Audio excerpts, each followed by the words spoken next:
Gentlemen, the cola is very, very good today.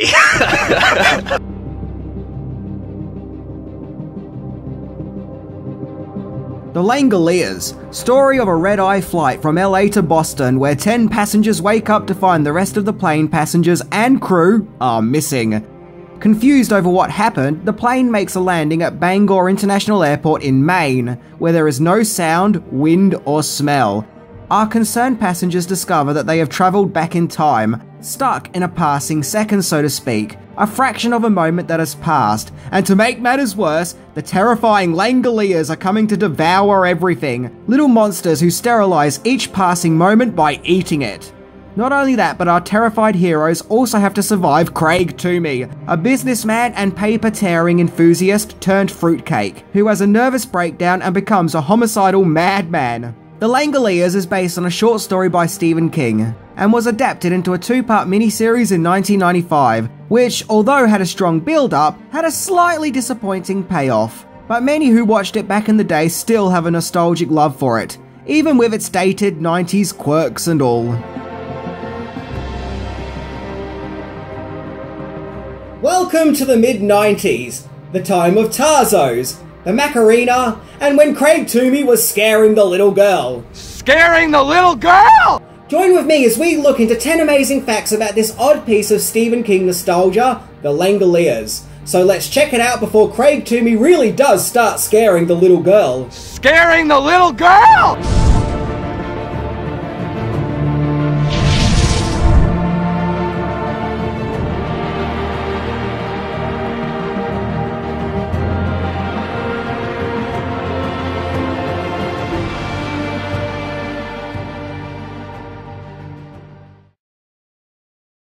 We know what happens to today when it becomes yesterday. It waits for them, the timekeepers of eternity, always following behind, cleaning up the mess in the most efficient way possible, by eating it. Number 10. Langoliers Origins. As we all know, The Langoliers was based on a short story by horror master Stephen King. It was published in his 1990 anthology book, 4 Past Midnight, which also included the short story of Secret Window and fellow stories The Library Policeman and The Sundog. The inspiration for The Langoliers was supposedly King's real-life fear of flying. The miniseries is actually very close to the story, and despite the fact that everyone makes fun of how the Langoliers appear in the miniseries and how they look silly, they are actually pretty true to how they are described in the short story, with them being described as being spheres, with round, cave-like mouths full of sharp teeth that move like buzzsaws. However, the miniseries describes the Langoliers as sounding like Rice Krispies after you pour the milk in, whereas the book does feature the infamous Rice Krispie line. In the book, the character Bob Jenkins kind of rejects that notion, claiming it sounds more like electrical radio static, showing the difference between how a child and an adult interprets the sound. Unlike the miniseries where it's like, oh no, beware the horrible cereal noise, and yes, that line was said. Because something's coming. There's something making that horrible cereal noise. And if Poltergeist has taught us anything, that is that static is a lot more creepier than, well, Rice Krispies. Also, in the short story, when the passengers arrive back in the present, they all have nosebleeds. Yeah, you know, just throwing it out there. Number 9. Creative talent.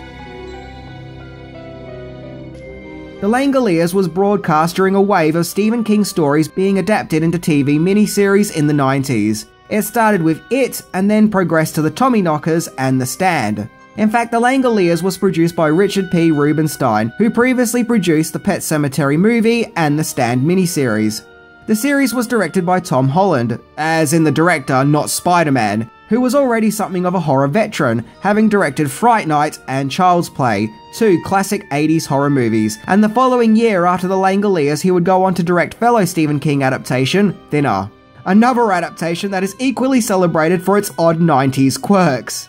At that stage, most Stephen King TV adaptations were distributed by Warner Brothers, but Langoliers was distributed by Artisan Entertainment, which back in the day mainly dabbled in home video releases. However, several years after The Langoliers, the company went more into the movie business and struck gold in 1999, with them releasing The Blair Witch Project. followed by other hits like Requiem of a Dream and National Lampoon's Van Wilder, among others, until the company dissolved into Lionsgate Entertainment. Maybe Artisan learned their lesson with the Langoliers, which would explain why you don't actually see the witch in the Blair Witch Project. I mean, think about it, you got one movie which got criticised for showing its villain and how awful it looked, and another film which got praised for never seeing the villain. This seems to be too much of a coincidence. Allow me to deduce, dear boy. Number 8. Filming location. The Langoliers was almost entirely filmed in and around the Bangor International Airport in Maine, which is where the events of the book are also set. It should come as no surprise that the terror takes place in Maine, as Stephen King can't seem to get enough of the place, and Bangor is also King's hometown. And supposedly one of the reasons the miniseries was shot at the airport, despite being set there in the book, was so King could be used for a cameo scene where he plays a hallucination executive businessman dreamt up by Craig Toomey during his psychosis. The series incidentally also featured a cameo from its director, Tom Holland. According to an Entertainment Tonight segment that was shown at the time, it could be tricky filming at a live airport, especially during one Saturday in particular which was quite busy, which no doubt probably pissed off a lot of passengers. Hey, I guess at least they actually filmed at an airport and didn't take the cheap way out and just dress up a set to look like one. Number 7. Passengers. Just before the broadcast of the Langoliers, Bronson Pinchot, who played the villainous Mr. Toomey, was promoted as the show's main leading star, despite being the villain. That's because at that stage he was already well known for his role as Bulky in the sitcom Perfect Strangers, and thus playing a villain was something of a departure for the actor. Actor David Morse played the pilot Captain Brian Engel. And after the Langoliers, he had a successful career in movies, appearing in 12 Monkeys and fellow Stephen King adaptations The Green Mile and Hearts in Atlantis. Dean Stockwell plays the mystery writer Bob Jenkins, the passenger who discovers the time-travelling secrets. He's probably most well known for his role in the series Quantum Leap, but to me, I'll always know him as Tony the Tiger in the gangster comedy Married to the Mob. He often gets criticised for his performance in the Langoliers, but I think the problem is not so much his acting, but more the lines he has to deliver, especially with saying things like, "Dear boy." I also had been asleep. What about you, dear boy? Along with the flight crew, of course, dear boy. Patricia Wettig played schoolteacher Laurel. I've always best known her for playing Billy Crystal's wife in the City Slicker movies. Mark Lindsay Chapman played Nick Hopewell, a British secret agent with a license to kill, and to reference Star Trek sleeper holds. Okay. I always felt like this guy looked like a poor man's version of Pierce Brosnan. I mean, after all, that very year GoldenEye came out. I mean, come on, tell me there isn't something Pierce Brosnan-ish about this guy. Chapman would go on to have a small role in James Cameron's Titanic, as well as playing John Lennon in the movie Chapter 27, which also starred Jared Leto. Kate Maberly played Dinah, the psychic blind girl. Maberly would have just been 11 at the time of filming, and despite her accent in the miniseries, the actress is actually English. In fact, the year before the Langoliers, she starred in the movie adaptation of The Secret Garden, which my mum took me to see at the cinema. Yeah, I wanted to see The Mask, but no, we had to go and see The Secret Garden. Yeah, thanks a lot, Mum. Although Maberly never went on to become a mainstream actress, since the Langoliers she has continued to star in roles in both movies and TV. Then of course there is this guy who played Ace. The actor is called Christopher Collett and has appeared in Sleepaway Camp and The Manhattan Project, but when I was a kid I always thought he was Billy the Blue Ranger from Power Rangers. And I've got a feeling I'm not the only one who said that. Number 6. Bronson Pinchot is crazy. So as mentioned, Bronson Pinchot played Toomey, and he is so over the top and ridiculous, he totally steals the show. His insane style of acting is truly entertaining indeed. What the hell do you know about time? Ask me about time! Ask me! However, he may have been a little crazy behind the camera too, as a special Entertainment Tonight segment follows him on the set of the Langoliers, where this guy is just full of energy, completely erratic, and hyper as hell. In a fun, enjoyable, crazy uncle kind of way. Come on, man. You know, even though they'd actually be like... I mean, look at this guy. He's nuts! Ah, awesome. We even learn that he liked to make fun of his co-stars Kate Maberly and Mark Lindsay Chapman's English accents. I also love this shot where he's with the as-mentioned actors and the director, and although they are all smiling, to me they kind of look slightly awkward, as if they're thinking, oh god, here we go again, he's having one of his moments. Bottom line is, if there is ever a party happening, then Bronson Pinchot is the life of the party. Number 5. Fate of the Plane. If you're hoping that the plane that was used for the Langoliers is proudly on display somewhere paying homage to the Langoliers miniseries, then you're going to be swiftly disappointed, as the plane suffered a not so glamorous fate. The plane that was used was owned by the airline Trans World Airlines, an airline company that started in 1930 but closed down in 2001. The plane was built in the early 70s and took off for its first flight in 1974. However, after the Langoliers, the plane was sold to Air Ops of Sweden, where in 1996 it made its way to Bournemouth in the UK, and was then broken up for scrap. Yep, sadly the plane is no more. Then again, you can't exactly squeeze an aeroplane on display at your local Planet Hollywood anyway. Number 4. Future Stephen King plot in the works.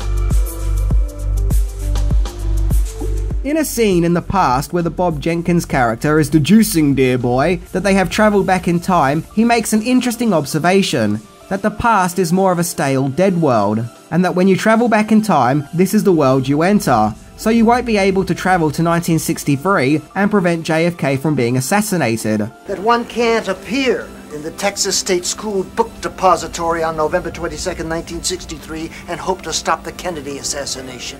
The irony of this line is, this sentence would be the basis of Stephen King's book 11/22/63. 11/22/63 was published in 2011, 16 years after the release of the Langoliers miniseries and 21 years after publishing the Langoliers story. And it was something of a milestone as it was his 60th book. As mentioned, the story is about a time traveller who travels to 1963 to save the then president. It seems that this is something that had been on King's mind for many years, as the idea first came to him in 1971, several years before his first book Carrie was published, and in 2016, 11/22/63 was even adapted into a Hulu TV series. Number 3. Home media. I don't know what you guys had in the upright part of the world, but when it came to the Langoliers on VHS down here in Osgolia, we had this release, where on the cover we get a pretty cool illustration of the plane being struck by lightning. However, something I always found weird as a kid is at the top of the cover we have these weird menacing eyes, as if some kind of ferocious beast monster was going to appear in the movie. But that wasn't the case, as the Langoliers look nothing like that. Heck, the Langoliers didn't even have eyes. Talk about false advertising. This Australian release suffered the same fate as many other Stephen King miniseries VHS releases, as it had several scenes cut out in order to condense it into a feature length. One scene in particular I remember not being in this VHS version was the scene where we see what Toomey sees, where everyone looks like a hideous corpse to him. For the longest time, the Langoliers wasn't even available on DVD here. If you wanted to get the Langoliers to add it to your collection, then you had to get the American release, to which the cover looked... Yeah, look, let's just say there is a reason the Nostalgia Critic called it a Skygina. Eventually, in 2007, the Langoliers was finally released here on DVD, through Paramount Pictures, without any scenes cut. And in some releases, it was even a double bill with The Stand, for all those who just need their Stephen King fix. Number 2. CGI Balls of Teeth. Get the LOLs ready. It was going to be brought up sooner or later. There was no getting around it. The CGI Langoliers, something that has become the subject of jokes in the online community. I don't think I need to say that the CGI here has not aged well, as we get these fake looking CGI balls flying around trying to cause havoc and fear, when, let's be honest, they look more funny. Throughout the series there is a lot of tension build up to finally seeing these dreaded Langoliers, only to get, well, this. I can remember even back in the 90s this was a letdown to many who watched it. But who created these CGI balls of stale letdowns? Well, according to the Chicago Tribune, it was a company called Image Group Incorporated. The Australian VHS cover claims the effects were created by XFX, to which the cover claims they also did the special effects for Ghostbusters. But before you flip out and call bull like I initially did, there actually is some truth to this, as XFX did do several special effects for Stephen King miniseries, like The Stand and the miniseries version of The Shining, and the XFX company was started by Steve Johnson, who is best known for creating Slimer for the Ghostbusters movie. So yeah, in a way, the guy who gave us this also gave us this. And apparently the special effects team working on the movie originally created several three-dimensional models until finally it was decided to go entirely CGI. Which I think is a shame, as these designs actually look okay and surprisingly look really organic. However, I must say, as laughable as the Langoliers look in the miniseries, they do still sort of have a 90s charm about them.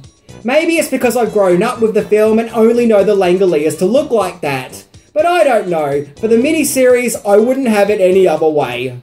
Number 1. Reception. The Langoliers was broadcast on May 14th and May 15th, 1995 on the ABC network, and Channel 9 here in Australia, and it got mixed reviews from critics. An aspect of the show that was criticised was the CGI, of course, along with some of the acting. One major complaint it got though was its length, with many people complaining it was too long and didn't need to be 4 hours in duration, with it being called long, boring and tedious. Personally, I don't have a problem with the running time. I like the mystery and slow tension building. It has intrigue and atmosphere. I think the problem is there is so much anticipation and tension building that when the Langoliers finally do turn up, it no doubt didn't pay off and disappointed viewers. Maybe it would have fared better had it just been a 2-hour TV movie, rather than stretching it into a long miniseries. I think that some felt there just wasn't enough material to stretch the series for as long as it was. More positive reviews likened it to a long, overstretched Twilight Zone episode. These days, the miniseries is often the subject of memes and online jokes, but I think that kind of comes from a place of nostalgic love people have for the Langoliers. It's fun and entertaining, but in that sort of Baywatch 90s cheese kind of way. So it's enjoyable, and if you're a fan of the 90s, then sit back and just enjoy the Langoliers for what it is, an obscure piece of 90s TV pop culture. I'm not gonna lie, I do have a love for the Langoliers, and watching it is like going on a trip down memory lane. It's kind of like a fun, guilty pleasure. Now, that said, I understand that modern younger audiences may not like it. So if you want to watch it, just get ready for lots of mystery and intrigue in the first half, and wacky, awkward 90s special effects in the second half. And of course, it has Craig Toomey, who is batshit insane but enjoyable. I mean, really, this guy seriously needed his own TV show. I would have watched that. Anyway, I'm Minty, and I'm just glad that in this episode I pronounced the Langoliers correctly and didn't pronounce them as the Langoliers. See ya! Yeah!